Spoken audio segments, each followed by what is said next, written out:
Meaning of hook and eye. Hook and eye. Hook and eye. Hook and eye. Hook and eye.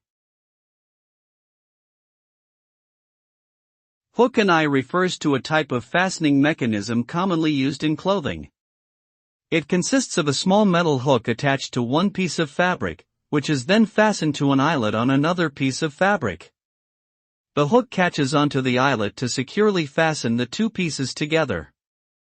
This type of fastener is often found on bras, corsets, and the back of dresses or skirts. It offers a discreet and reliable way to fasten clothing without the need for buttons or zippers.